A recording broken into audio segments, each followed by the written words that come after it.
Hey there, Pod Pals. Are you a print-on-demand creator looking to stay ahead of the curve? You want to know exactly when to launch your designs for every key season and event? How about a chuckle with an extra dad joke to brighten your day? If you said yes to any of these, then it's time to join the Print on Demand Cast VIP list. As a VIP, you'll get our free annual design calendar, an amazing guide to help you time your creations perfectly throughout the year. And of course, we'll include a bonus dad joke each week as well. Signing up couldn't be easier. Just visit printondemandcast.com/VIP and enter your email. Don't let another day of potential pass you by. Become a part of the VIP list, grab your annual design calendar, and let's dive into a year of inspired creating together. We'll see you on the other side.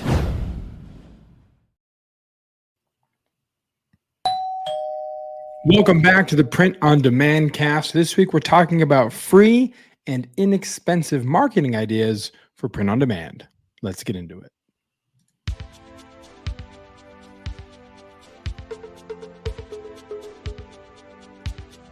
Radical! Welcome to this week's episode of the Print on Demand Cast. Each week, join the gnarly Travis and Josiah as they provide insight into the print on demand industry and equip you with the totally tubular tools, advice, and strategies you need to achieve success and hopefully have a few laughs along the way. Now on to this week's Totally Tubular show. Welcome, ladies and gentlemen, back to the Print on Demand Cast. And my goodness, we're back in person. It feels like it's been forever, but here we are.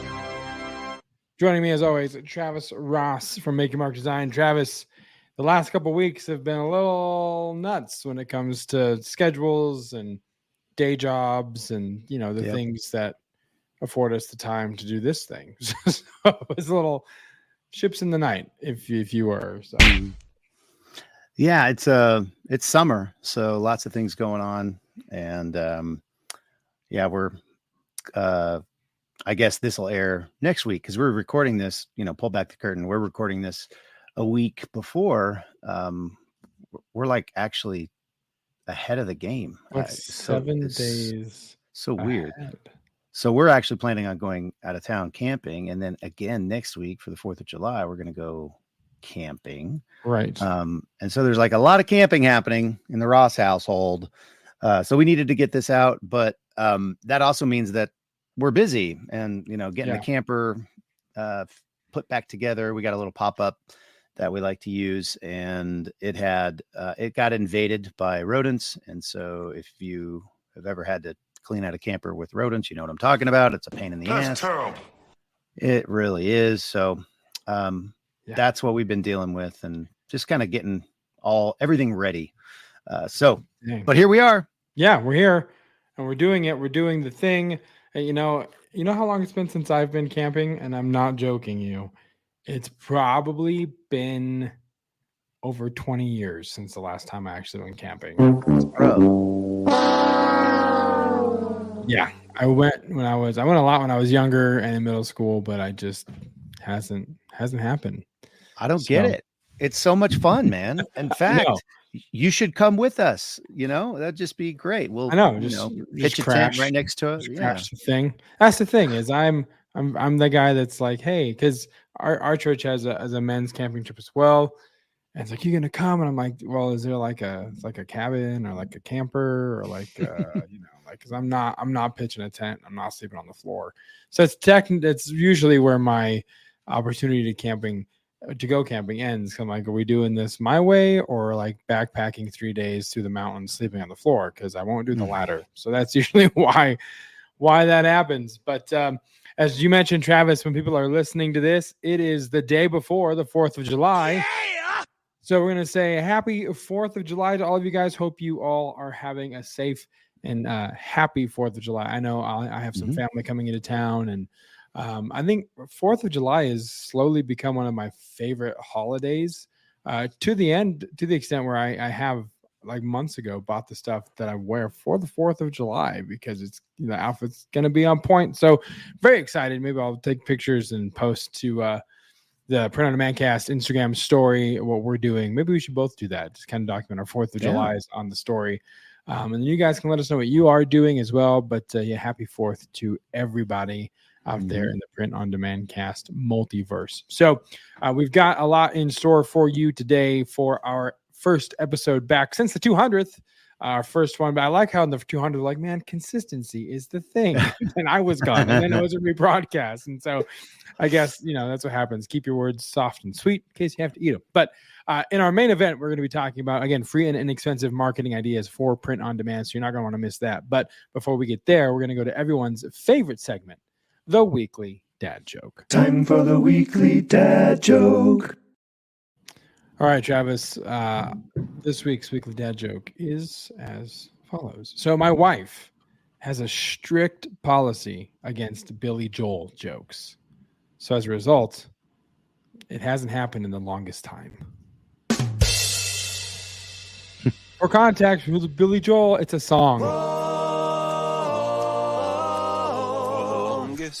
the longest time. Yes, thank you, Barney and Ted from How I Met Your Mother. That show's back on Netflix. Good to watch. It's a good time. So that's this week. The last show. Yeah, it is. I digress. So we're going to move right ahead into our next segment, which is actually really cool. I'm actually really excited to talk about this because it kind of seems like the thing that we wish existed when we were doing this. But we can still tell people and let them take advantage of it. So that being said, we're just going to get right into this week's point of interest.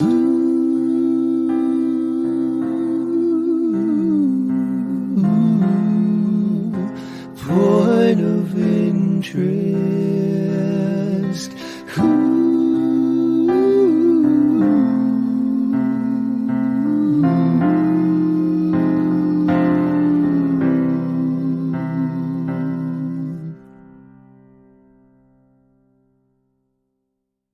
All right, Travis, tell us about what we are going to be talking about for this point of interest. Very, very cool thing that we have to talk about today. It's a website called Fourth Wall, and some of you may have heard of it before. It's been around for a little while. I don't remember when I heard about it, maybe a year ago or so, but it's kind of what it's similar to what we were attempting in both of our businesses to do with Deco Network, by creating websites for our customers and then allowing them to sell their print-on-demand products. And then we would obviously produce the products and make our money on the back end. And so Fourth Wall has kind of taken that idea and really expanded on it. It's very, very cool. And I'm the one who introduced it to you. Is that correct? Yeah, I'd never heard of it before. And then you're like, we should talk about Fourth Wall. And, I studied theater. So I'm like, is that the thing we're not supposed to break? But it's really, really cool to see what they're doing and how kind of easy they're making it here. Mm-hmm. You can see, this some case studies here, but the site, if you're watching on YouTube, you can see like some of the websites, and it's way sexier than Deco Network ever was. And so the fact that, you can build a print-on-demand site and sell physical products too. That was one thing that I absolutely was some of the most frustrating things about Deco, is that if someone was selling an item that was outside of the catalog, there was so many workarounds you had to do to make it actually feasible to do it. And that's just not the case with these guys. So you can see here on the shops, the features and fees, they don't charge anything on physical products, but on digital products, they do take a 3% fee. So that's how they make their money, is they take a percentage of what you sell. Yeah, well, they also do print on demand. They have products. So go up to the product catalog there, Josiah. You can actually add products from this print on demand catalog, like shirts and mugs, and you can see different products there that they've got, hats and all these different things, aprons, and you can sell those. And they don't necessarily, you don't pay a percentage when something sells, because my guess is that either they're doing it themselves or they have a a vendor that they've made an agreement with where they get, a percentage. So it's almost exactly like our Deco experiment in the past with print on demand products. And so you can choose from these products, then you can add your branding. They have mock-up generators, the whole 9 yards. And then once you sell something, they fulfill it for you, of course, and you don't pay a percentage or anything. And Fourth Wall makes the money on, that product that they printed or had a print partner print. And so I'm not sure about all of the pricing. I mean, as far as like each of the individual products, but I do remember when I looked at it in the past, it wasn't crazy. I don't know exactly how much it is, but we could maybe click into one of those. Let's see. For instance, a Comfort Colors garment dyed T-shirt, 1717. Wow. Printed from $14.95, which is actually a really good price. Then you obviously have shipping on top of that, but still, that's not bad at all. You can even get them embroidered. So, I mean, there's a lot of opportunity here with these products. And, if you were considering Shopify for your store, well, depending on, how you want to spin it, Fourth Wall might be a better solution for you if you don't, if you don't have like products that you just can't even get, because you can't like integrate anything into it. If they don't have it and it's print on demand, it has to be a physical product that you ship. So you'd have to manually, if somebody ordered something that they didn't supply, you'd have to manually go to you'd either have to have it at your house, and ship it, or you'd have to go manually and enter an order in on a Printify or a Printful or wherever and have it sent. And then you'd have to manually track, send the tracking back, et cetera, et cetera. But if you're just selling like t-shirts and some basic stuff, and it's a great, great option. It also has the ability to do memberships. So, because it's made for influencers, it's made for people who have an audience. And so if you have, an audience or, a bunch of people that are following you, you can actually create a membership for them. And then you could like offer them member only video or like a Discord channel or, those types of things. And Wall takes 5% of that. So it looks like they're taking stuff on the digital side of things, but not on the physical side of things. It's really cool. Yeah, it is really cool. And I was wondering to see how long it would be until someone like this would come along and do something that was congruent to a Patreon, because Patreon kind of started all this paywall stuff with content creators and this bonus content and sign up for these subscriptions. So the fact that you can house all of that here as well, instead of going onto Patreon and trying to link it to the store, that's really, really cool that it's all in the same ecosystem. So fourthwall.com, check it out if that's something you're interested in. If you're listening and you're an influencer, you have a podcast, you have an audience, check it out, give it a shot, and let us know, because I'm curious to see how this works and what the quality is, getting the samples, following all of our recommendations, because they are a supplier as well. So you're going to want to know exactly what they're working with or what you're working with. So give it a shot and let us know how it goes. Yeah. Go ahead. I was just going to say, it's cool. And it's free. Yeah, why not? That was the easiest pitch when talking to folks is, hey, you want free money? And I'll get into that more in our main event, talking about free and inexpensive marketing ideas for print on demand. So let's dive right into the meat and potatoes, the main event, with his new bumper that Travis actually made. He made this, guys. Wait. Yep. Wait. That's the one.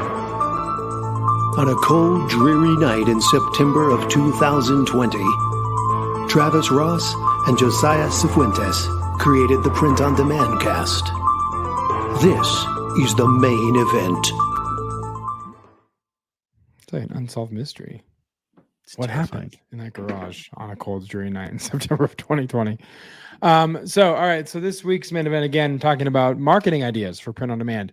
And we've got a lot of different stuff that we can hit on. But Travis, I think kind of the big one that is kind of the obvious thing to talk about first is social media, because there's so much marketing potential when it comes to Sure. leveraging the different various platforms that are out there. Yeah, and I think as we go through these, it can potentially get overwhelming really quick because there's a lot of things that you can do, but you don't have to do them all, But the one you choose or ones you choose, you want to do them well, And I am, I'm preaching to the choir right now because I don't do very well with most of these. I do okay with some of them, but yeah, social media is obviously the kind of the lowest barrier to entry. And if we're talking about free, I say a lot, you're either going to pay with your dollars or you're going to pay with your time. And so social Yeah. media, you don't have to pay any dollars, which is really cool. But you will have to pay with your time. And so what we recommend is, choosing a channel or maybe two channels and really going all in, understanding those things, understanding like the different things that you can do with those channels, because like Instagram, I mean, can you think about when we started compared to where Instagram is today and the different things that you can do? Like we started the print on demand cast anyway. Right. Think about what you could do back then versus what you can do today with that platform. It's ridiculous, Yeah. I mean, when we started, it wasn't even merged under one umbrella with it wasn't Meta yet. And so, there's so much more functionality. And again, something to think about when you're trying to decide which platform to start on is really what demographic you're trying to really appeal to. Because I personally I had some luck on Facebook. Most of my luck on advertising and stuff like that has been on Facebook on Instagram or TikTok, but it's just the different demographics. I think there's kind of this cultural idea that Facebook is now for the boomers and the older folks and grandpa. They get on Facebook to check everyone's life or write on their Facebook wall, because is that still a thing? No one knows. But then you get into Instagram and TikTok, and that's where more of the younger demographic is. The reels are there, the stories. Instagram's a little bit more friendly for like that quick scrolled images only. The image captures the most of it. So there's lots that you're doing now on Instagram, and then TikTok is, Gen Z and Gen Alpha or whatever the next generation after this one is, whatever they're calling it. But that's where a lot of the younger demographic is skewing, because just TikTok dominates so much of the cultural conversation when it comes to social media and viral trends. A lot of people are on there. And so TikTok Shop actually is a thing now. And that's why, is because it gives you the opportunity to sell things directly on TikTok. I think I shared this a couple of weeks ago, but I made my first purchase off TikTok Shop. I love sunflower seeds as a snack. And my family growing up, we had sunflower seeds instead of popcorn when we watched movies. So I see this video of this guy going up to a baseball player. Hey, do you like seeds? And the baseball player tries them. He's like, yeah, these are good. Oh, I like this flavor. And it was like $5 for a sample pack. And so I just clicked over and bought something from TikTok Shop.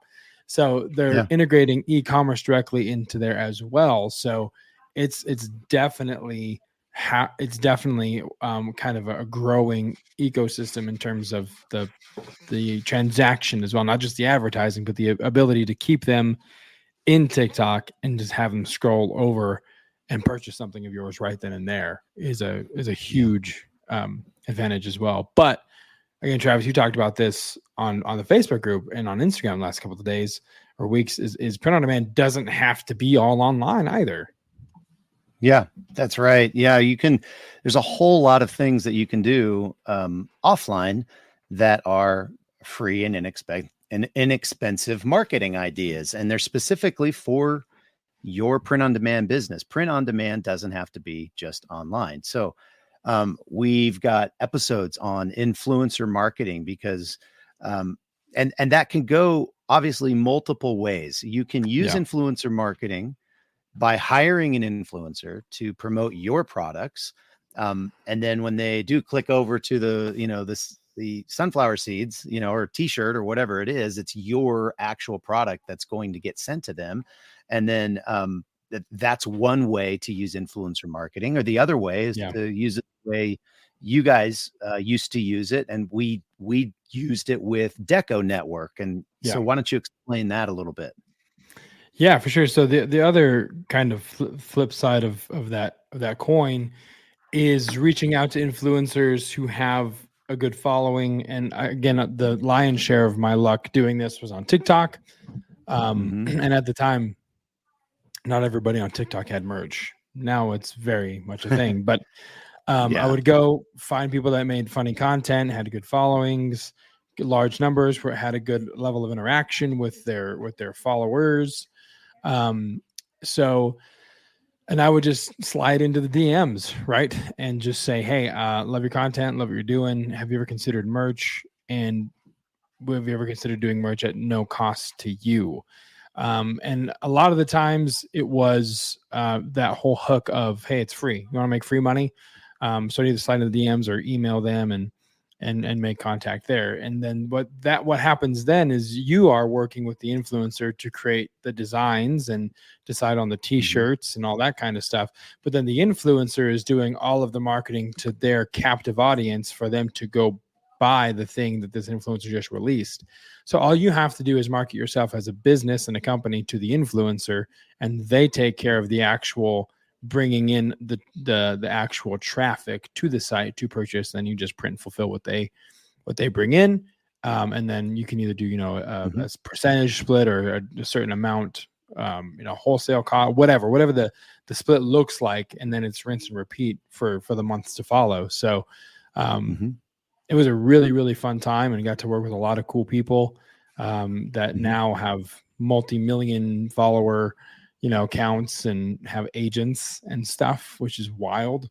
It's crazy to see where that's gone and how kind of, not saying that I was a forerunner, because I'm sure I'm not the only one that had the idea, but it was seeming to be at the tip of that spear, to where now it would be really hard to get in direct contact with an influencer, because agents are headhunting, massive, talent agencies are trying to get these creators in their quiver, as it were. And so it's the game. I'm sure it's gotten a little bit more complicated than when I did it, but it's still a very viable way to pursue influencer marketing.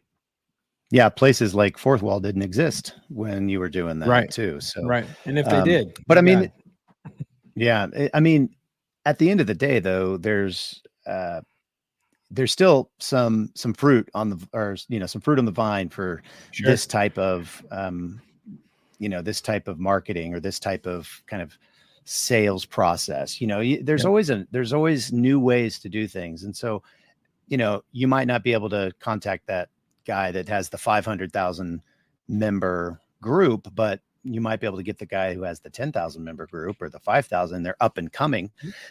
So that's something to consider, with this strategy. We did do a couple of episodes, episode 159 and 160, Influencer Marketing 101 and 201. I remember episode 160, I was actually on the road to California when we recorded that. But those are two that you can kind of hear more about this technique and how Josiah was using it back in the day. And then the episode 160, the 201, was the next week when we were talking about an actual podcast listener that I kind of did some consulting with, and was giving him some ideas about how to use this using Shopify, and how he could potentially build a brand for multiple people in the same niche and use affiliates and all of those things. So it's the well goes deep, I guess, is what I'm saying. We did 2 episodes back to back on it. That's how deep it goes. So check those out. Episode 159 and 160. Absolutely.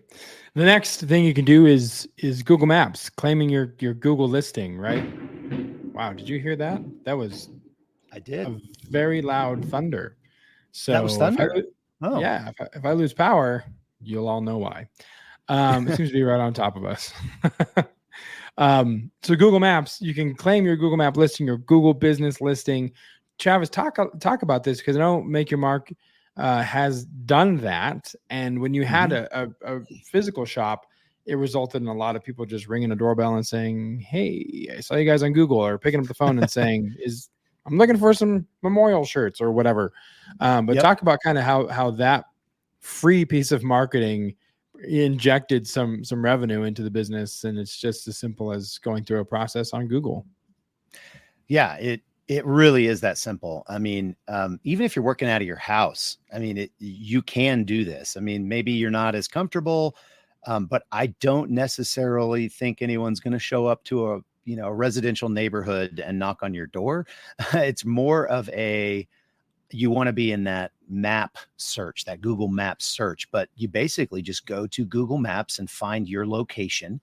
And then you can claim that location as a business. And once you've done that, you get all of these tools that Google has created. You can do sales. You have a feed almost like a Facebook, if you will, but for your business. And you can, blast things out. People can chat to you and you'll get a little email, or if you happen to be on Google, it'll actually pop up.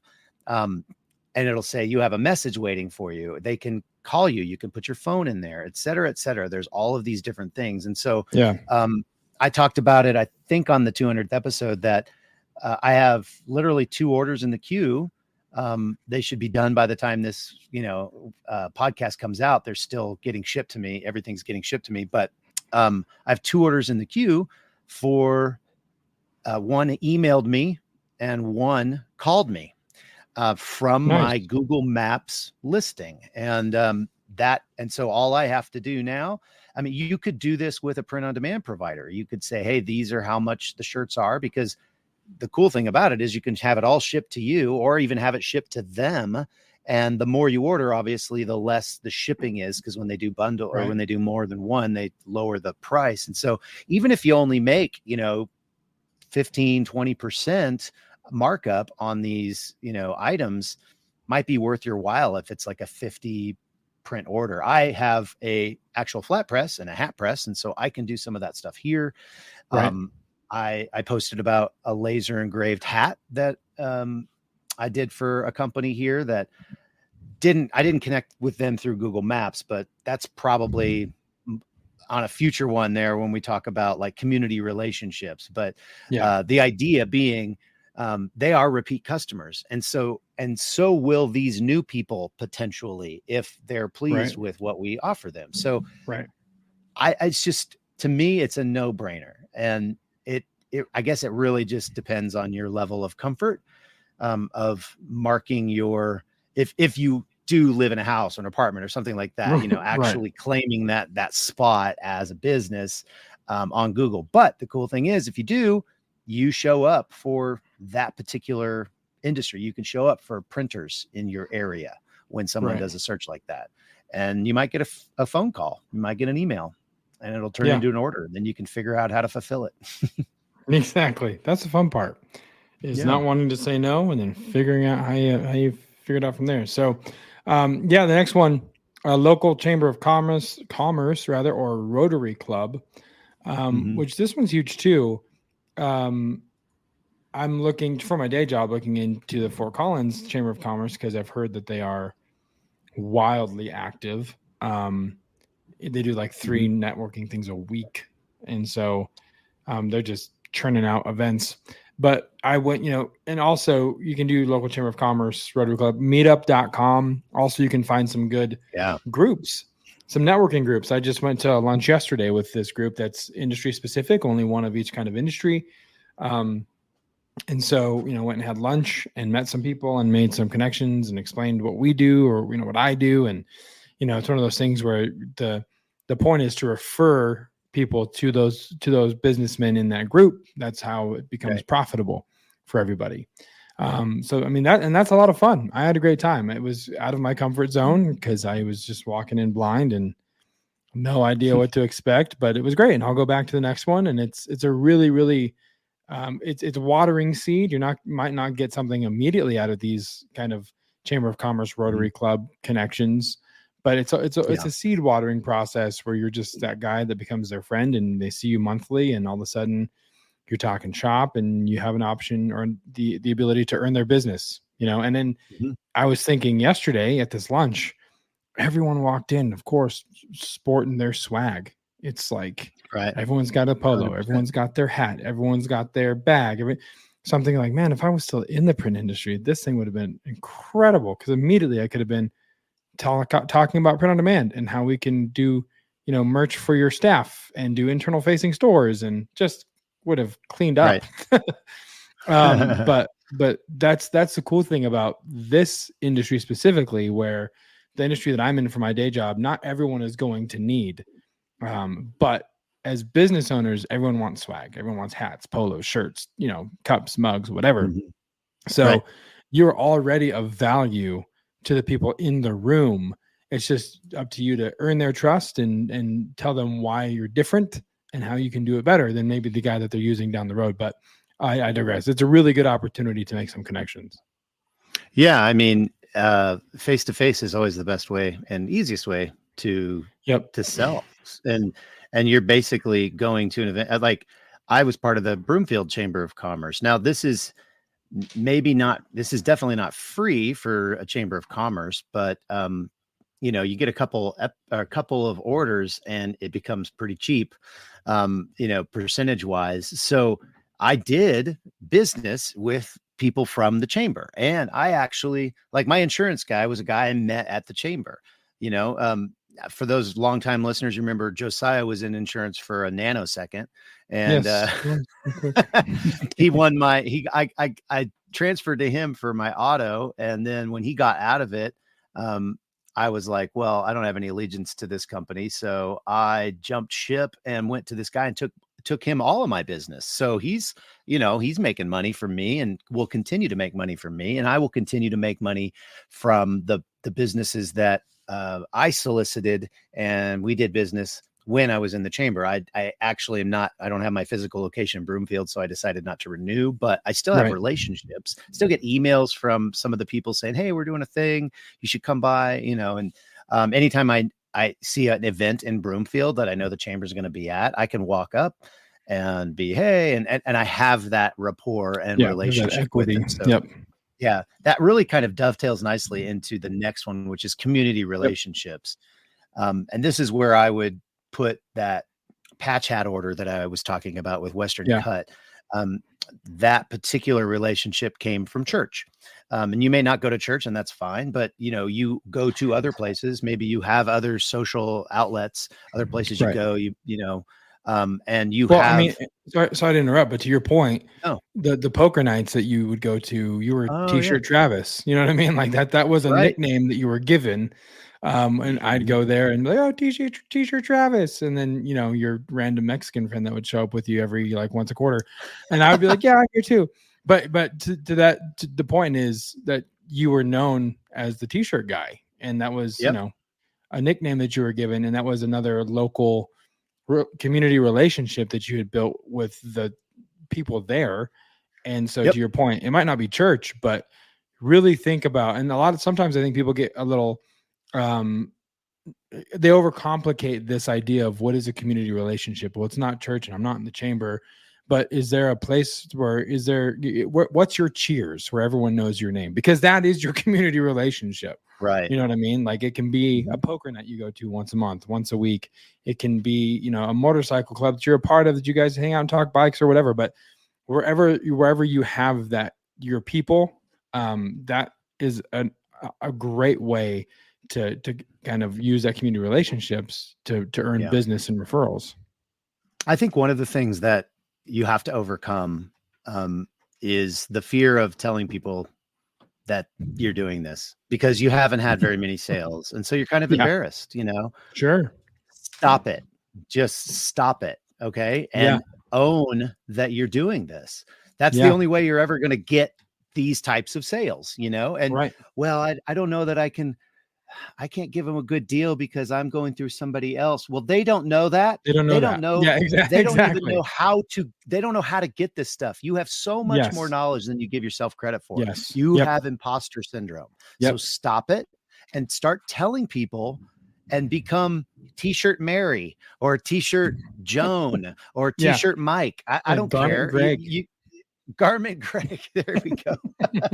But you have to get over that if you want to be successful in these not online parts of print on demand.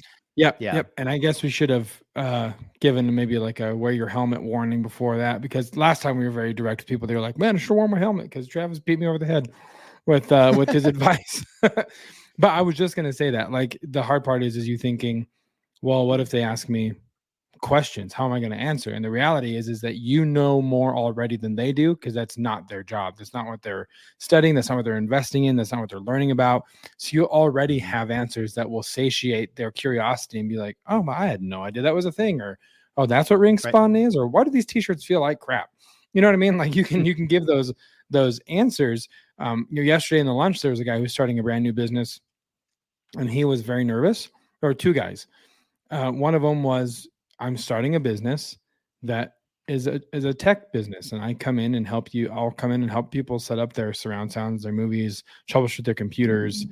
And he was very nervous about it.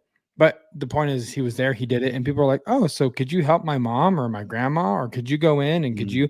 Because again, there's people who don't know what you know, and you can help them.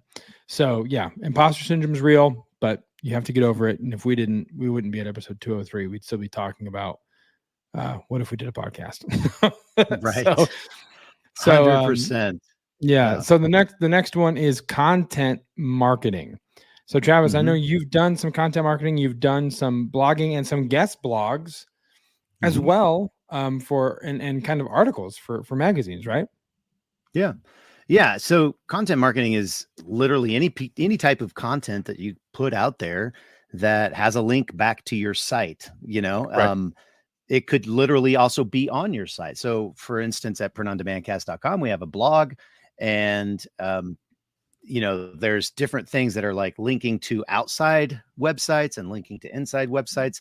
Part of that is for the Google SEO, and the whole thing is really for helping your Google rankings, your authority, your website's authority, if you have your own website. But you can do this even if you just have, an Etsy site if you want. And if you have a brand, you can do this, and you can guest blog on other people's blogs and point them back to your products or your website or whatever. You can do it with video blogs. You could literally just start a YouTube channel and start talking about the things that you do and the niche that you don't have to put your face on it if you don't want to. And then in the description, you can link to your site, link to the products that you were talking about. The other cool thing about having your own website is that when you we'll talk about a customer follow-up strategy here in a minute, but you can get user-generated content, which is basically like people wearing or using your different products that you sell, and they'll actually take pictures of them in that shirt or whatever. But you have to ask. You have to have the boldness, again, to make that ask, and so but that is powerful. Like seeing other people, like when you go to an Etsy page and you see other people on that product wearing that shirt or whatever, in the reviews, that's powerful to future buyers. And if you can continue to build that up, get reviews, get pictures, get images, it can really go a long way to establishing that trust factor that we talk about in the know, like, and trust kind of three-pronged trident of sales. Yes. Is that, I just dubbed that three-pronged trident of sales. Yeah. No, okay. Works for we're me. Gonna go with it. Makes the most sense. Yeah, exactly. So yeah, I mean, that's and even, thinking about for us, a podcast is a way to do marketing as well, to position yourself. Starting a podcast, going on other people's shows. We go on other people's podcasts, and we'll point back to the Print on Demand cast. User-generated content is what we did on episode 200, having you guys send those messages in or write in so that we could use that content and use it as a testimonial for the show, or just an interaction piece to know that, people are finding this content helpful. And so, I think it's great. Podcasts. We were at Podfest in Orlando. They said that no one runs to their, email every week and says, "Man, I hope that blog came through." But people will do that for a podcast. I know from experience. I know when my go-to podcasts drop, I know what day it is, and I know when to go look for the new episodes, so I can listen to them.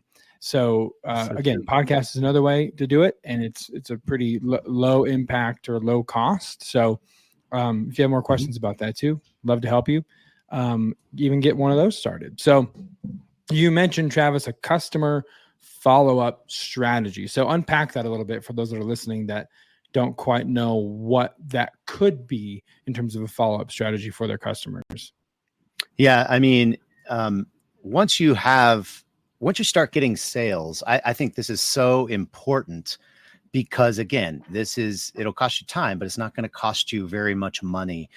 And basically a customer follow-up strategy is exactly that. When you create a customer or get a customer, someone buys something for you, you have a follow-up strategy. So you're going to follow up with a message on whatever platform that product sold on. So if it's sold on Amazon, you have a template that goes out or whatever. It doesn't have to be a template. You can do them manually if you don't get a whole lot of sales. It's pretty easy. Same thing. If it sells on Etsy, you send them a message and you ask if everything went all right with your order. I hope you're enjoying it, et cetera, et cetera.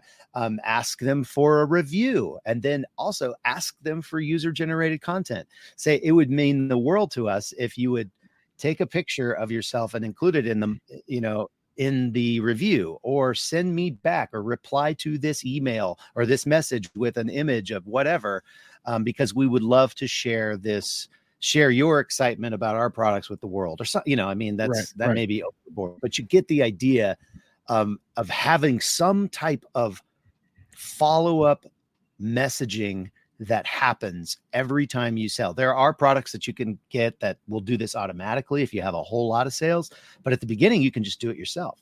Create that template, send it out every time something sells. You'll be surprised. You'll probably get about 10%. Is kind of an average. I guess that depends on the niche that you're going after, the type of person that you're going after.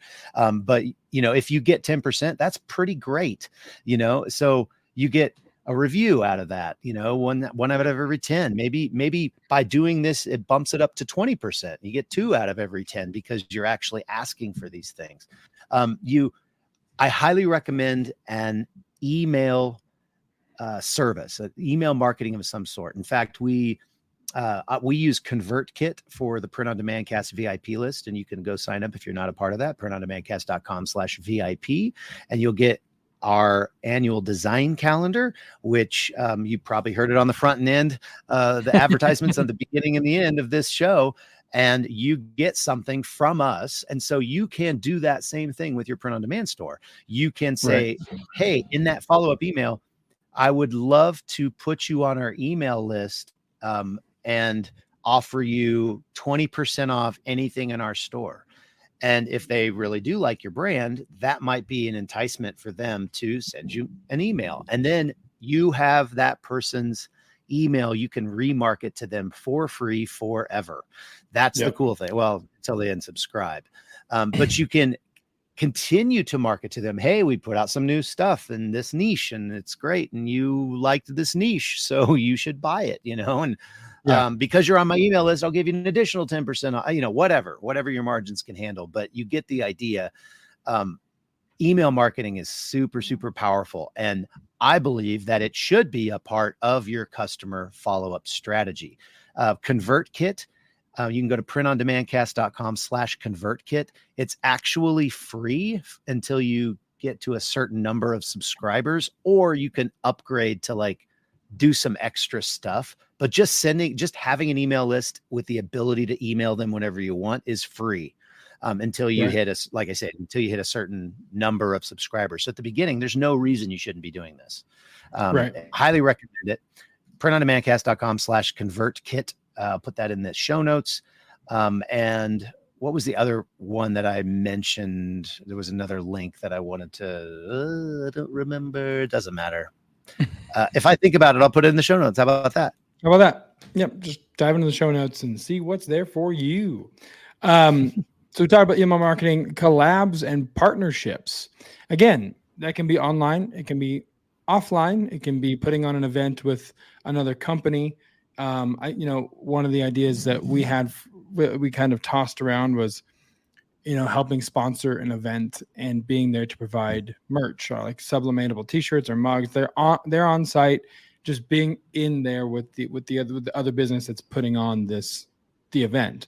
In my day job, it looks like, in the senior living community, there's a company called Dementia Together, and they put on some educational courses for people who have family members that are going through dementia.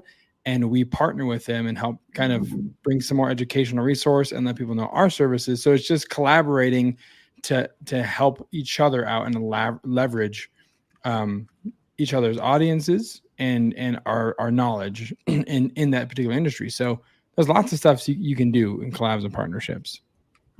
Right. Yeah. I mean, I've heard of people, again, if you have like some equipment, potentially like a flat press or something like that, partnering with schools and PTA clubs or sporting, like the athletic director, and say, hey, can I come to the wrestling tournament and sell my wrestling tees, and I can customize them, or I can't customize them, whatever, either or, but I have really cool shirts, and we could, and you could literally just buy some transfers with the school logo and your cool designs. And then you go to that school, and then word gets out, and pretty soon you're doing these wrestling, shows or wrestling tournaments all over your area. And you're making a lot of money because transfers don't cost a lot and garments don't cost a lot, but a parent buying something to cheer on their kid at a wrestling they'll pay a lot. So you do the math. Yeah, absolutely. And then the last thing would just be old school business cards.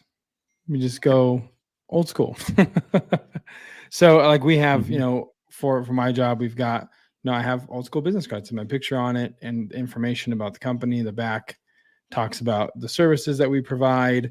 And then the other thing that we give to people as well after when we're working with them is this little thing right here. And on the back, it's a QR code, and it takes them to leave a Google review to talk about their experience with us. And so we give both pieces out at different times in the kind of relationship with the client and the life of us working with them. So, but old school works, man. You go to networking events, they're going to want your business card. Exactly. Yep. They're going to. This is our new business card for our band, 10-cent profit. And just on the back, it's just got some, I didn't do these because they would have been a lot better, but my bass player did them. And he just put like our Facebook group, and thebash.com has our band on there as well. So, and then a phone number so they could text or call. But yes, 100%. All of these things that we talked about, that are local community based, like you don't go to a networking event without business cards. It seems old school, but it definitely works. All these companies would go out of business. So pretty easy to design. They're relatively cheap. And then you just have them. I remember when I was running the Rocky Mountain Reseller Conference, Paul and he was my co-creator, and we ran it together. We bought a bunch of Rocky Mountain Reseller Conference cards, and we put get a 10% discount. And then when we would go to shows, because we did a lot of traveling back then, we would go to Vegas for, different shows that we knew Amazon people would be at. I would literally leave them in the bathrooms, in the stalls on the toilet paper dispensers, and just everywhere I'd go, I just put them, because they're so cheap, I just put them everywhere and hand them out as much as I possibly could. And who knows if it worked or not, but you get the idea. It can create awareness, and it can also remind them of you when they're home after the event or whatever, and they are emptying their pockets and they go, oh yeah, that guy from that band, man, I really want to have them at my event. Or that, t-shirt, man, I really do need to get some shirts for my small business. Right. I need to give this guy a call. Yep. Yeah. So old school, the one thing that I would do as well, with for apparel sometimes is gas stations. You put them in it. Might make people mad, but you put them in a little card reader that they have to put their card in to pay for the gas, and you just kind of leave it hanging out there. That's awesome. They got to take it out if they're going to pay for their gas. Is the thing. So give it a shot, see what happens. The gas station. That's next level, man. Yeah. That's like, Yeah. that's ninja mode right there. That's super cool.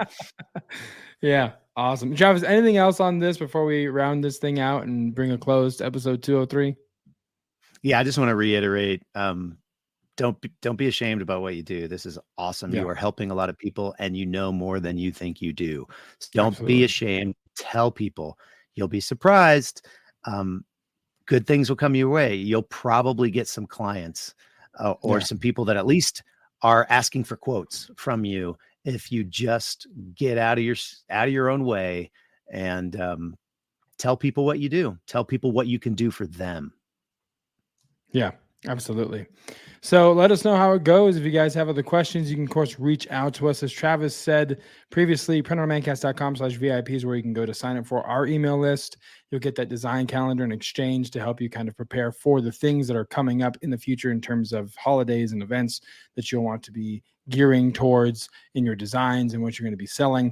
And so if you haven't gotten your design calendar, by the way, you can just reply to one of those emails.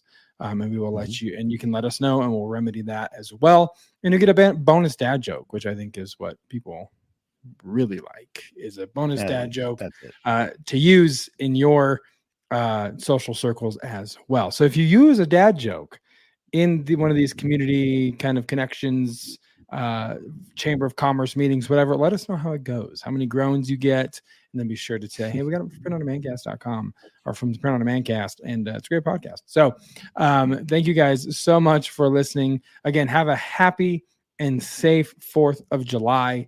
Whatever you are doing to celebrate, we hope that it is safe and fun, celebrating our country and freedom. And it's going to be a great, great day. So until next time, for Travis, I'm Josiah. We'll see you right here on the Print on Demand cast. See ya.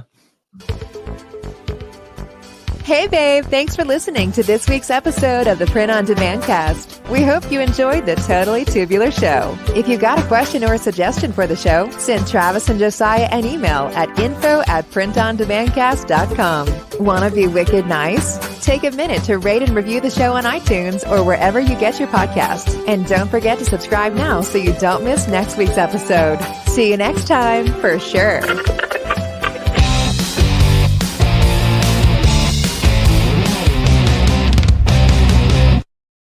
In a world where businesses everywhere are trying to make print-on-demand sales, one podcast goes above and beyond every week to bring the most POD-specific information there is, all to help save the day, every day.